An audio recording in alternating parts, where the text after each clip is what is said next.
Hello there. So, my last Pokemon video did a lot better than I expected. No, seriously, I did not think it would blow up this much. Genuinely, thank you so much for the support on the last one. But let's get to the meat and potatoes of this video. So, basically, one of the comments on my previous video read, "My favorite Pokemon is Horsea."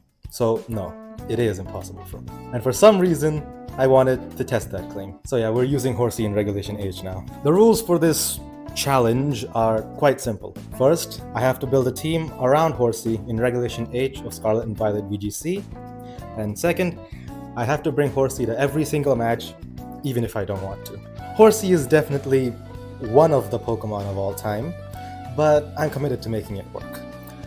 After taking a look at what we're working with, I decided to run Horsea as a fast rain support Pokemon. Its ability Swift Swim allows us to salvage its base 60 speed stat, and while its move pool is shallow, it has a few options that seem kind of alright. Icy Wind gives us a form of speed control inside the rain, Clear Smog can ruin setup Pokemon like Dondozo, Disable can be a really threatening move inside the right circumstances, and Protect is useful for positioning. The Focus Sash item is basically mandatory for this thing to survive for any amount of time. I train it with max speed to let it move before getting KO'd, and max special attack to increase the chip that Icy Wind and Clear Smog, as well as a Terra type of Steel for a poison immunity. Although if I'm being honest, it'd be kinda sad if you had to use your Terra for Horsea. Now that I had my star, I needed to build the rest of the team, starting with a Pokemon that enables Horsea, as well as my entire strategy, Pelipper. Pelipper has the ability Drizzle, which allows it to set up the rain that is so important for this team to function. I give it the Choice Scarf item as it allows Pelipper to outrun most of the unboosted metagame. And also people just don't expect it, and I'll take all the help I can get. Weather Ball and Hurricane are its main attacking moves. U-Turn is great for pivoting, and Knockoff is a all-around good utility option. I give it a Terra type of Grass to deal with its electric weakness and to help against Amoonguss. Next, I needed strong Pokemon that can abuse the rain, and take advantage of Horsea's support. So I went with two of the strongest rain sweepers in the current meta, starting with Archaladon. Archaladon is a stupidly powerful Pokemon, large in part due to its signature move Electroshot. Its ability Stamina also pairs really nicely with the move Body Press. Combine this with the Assault Vest item and its typing, and you get a Pokemon that is not only hard to KO, but also hits very hard. Archaladon specifically also really appreciates the speed control that Horsea provides, since unlike conventional rain sweepers, it doesn't have the ability Swift Swim, and my Pelipper isn't running Tailwind either. I round off the moveset with dual stabs and give it a Terra type of Grass to help with Amoonguss. The next rain sweeper of choice was the more conventional option of Basculegion. Like Horsea, it has the ability Swift Swim. However, in an effort to make my team a little bit bulkier, and to give Horsea a little bit more use, I go with its other ability, Adaptability. Mystic Water boosted Adaptability Wave Crash in the Rain is an absurd attack that can delete most Pokemon in a single hit. Aqua Jet lets me get around the speed issue without relying on Horsea. Last Respects is a broken attack, and it technically gives Horsea more uses. Look, I didn't want to say it either, okay? And Protect is Protect. For its Terra type, I went with Water. Not because I wanted to, but because I may or may not have forgotten to change it while building the team. Now, at this point I was feeling a little worried about other weather-based teams, since if they get rid of my rain, they practically KO Horsea. Plus, there were just a few meta Pokemon that my team just didn't have the answers for. So for the next member, I went with highly specialized threat removal expert, Annihilape. Final Gambit allows Annihilape to annihilate basically every non-ghost type Pokemon in the game, at the cost of its own life. And its ability Defiant can completely flip the Intimidate matchup.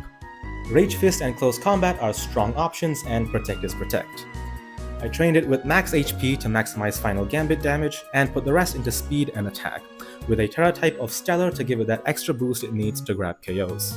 As for the item, I went with the Safety Goggles, in order to have an Amoonguss answer that doesn't rely on terastallizing. Now I had plenty of offense, so I wanted another support Pokemon. So for the final slot, I went with Sinistcha. Sinistcha is actually quite unique, as it's one of the very few healers in Pokemon.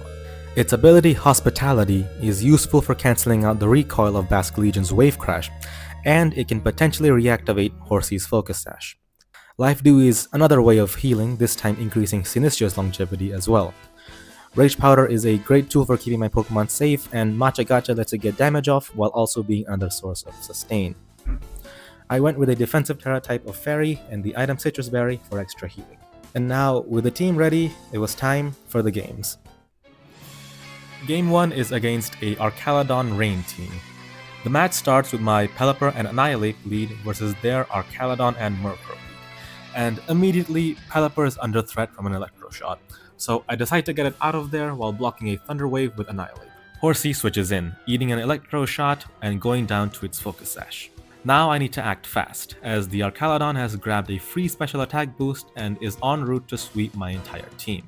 So I make an admittedly risky play, going for Final Gambit into the bridge, while predicting that Murkrow will go for another Thunder Wave and disabling it using HORSEA before Arcaladon can KO it.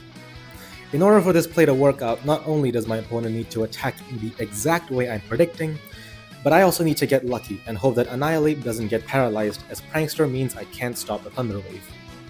It's very risky, but let me tell you this. Sometimes, in the face of a bridge with +1 special attack, you need to take drastic measures. The turn plays out, and in an incredible stroke of luck, things go exactly the way I hoped for. And while I did lose both my Pokemon, I have removed their biggest threat and made Murkrow a lot less annoying, while also having 2 full health Pokemon sitting in the back. In fact, even though my opponent makes quick work of Pelipper, armed with only 2 water types and a Murkrow that can't attack, they don't have the tools to stop the bridge, and Arcaladon sweeps their team, winning me the game 1 Pokemon to 0. And even though Arcaladon was the last Pokemon standing, the only reason he was there was because of HORSEA's help. Game 2 is versus another Arcaladon Rain team. I lead with Sinistcha and Annihilate as my opponent leads Sneasler and Arcaladon. And I want this bridge gone immediately.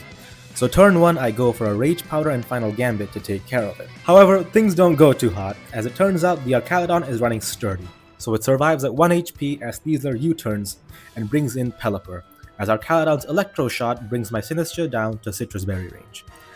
And now we're in the same situation as Game 1. However, things are a lot more manageable this time as Arcaladon is nearly dead. I switch in HORSEA, as the rain now means that it's the fastest thing on the field. I go for an Icy Wind to KO the Arcaladon and switch Sinistcha with my own Arcaladon, hoping for a free switch. However, HORSEA somehow misses the opponent's bridge, forcing my own to eat a +2 Electro Shot as their Pelipper sets up Tailwind. But things are still somehow under control, as HORSEA most likely still outruns Arcaladon, so I go for Icy Wind again, and Terra my Arcaladon to Grass in case I get it wrong. Thankfully, I don't, and HORSEA takes down the bridge as Pelipper goes down to an Electro Shot. Sneasler and Dragapult now hit the field, and after switching in Sinistcha to survive a Dragon Darts, Arcaladon is able to clean up, winning me the game 3 Pokemon to 0. On to Game 3. I lead with Pelipper and Annihilate as my opponent leads Meowscarada and Grimmsnarl. After an uneventful turn 1, I decide to get Pelipper out of there and close combat the cat to deal big damage. My opponent then reveals an honestly pretty cool strategy by using Prankster Confide to turn Meowscarada's Lash Out into a 150 base power Dark move. But thankfully, since Meowscarada was no longer a Dark type, it didn't do too much damage, and out came Arcaladon. A few turns go by, and the board becomes Arcaladon and Annihilate on my side versus Ursaluna and Grimmsnarl on theirs. Currently, Ursaluna is a threat, and the Grimmsnarl isn't easy to deal with either.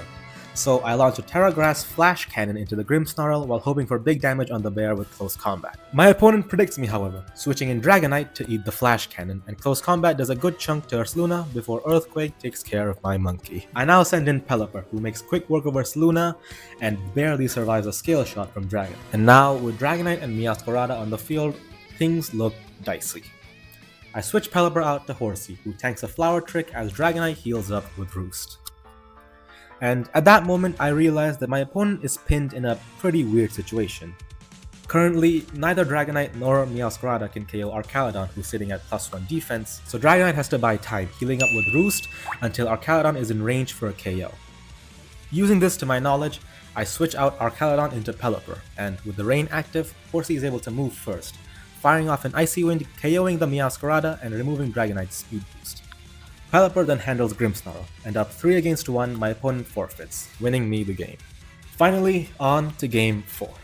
My opponent leads with Dusclops and Incineroar against my Pelipper and Annihilate. And thanks to Incin's Intimidate, Annihilate has immediately been turned into a threat. Turn 1, I go for Close Combat on the Incin while using U-turn to gain momentum. They unfortunately fake out my Pelipper, stopping U-turn from going off, but Annihilate retaliates back and KOs the Incineroar, before Dusclops removes my attack boost with Haze.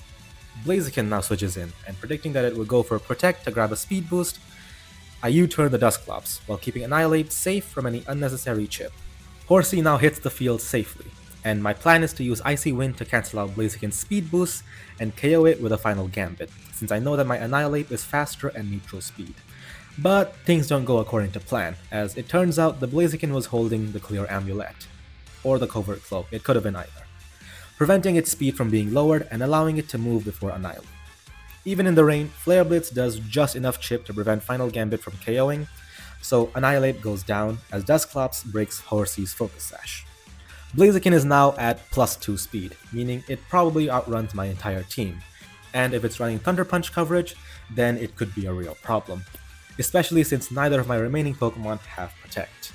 I send in Arcalodon, hoping to bait out a fighting move and switch into Pelipper as I use Horsea to remove its stat boosts. However, Horsea somehow still outspeeds Blaziken and KOs it with a Clear Smog. Crisis averted. Pelipper then handles Dugtrio with ease, and up 3 against 1, Dusclops does not have enough strength to bring the game back, and I win 3 Pokemon to 0. So, was the challenge successful? No, not at all. Horsea fucking sucks. Sorry, mate, I couldn't pull it off. But was it fun? Yeah, it was. Really fun, actually. Not only did trying to make this really weak Pokemon work force me to put my team building skills to the test, it was also just super exciting and rewarding whenever I saw it pull something off. And also, this wasn't just my first time using Horsea in VGC, no. This was my first time using literally every member of the team in VGC.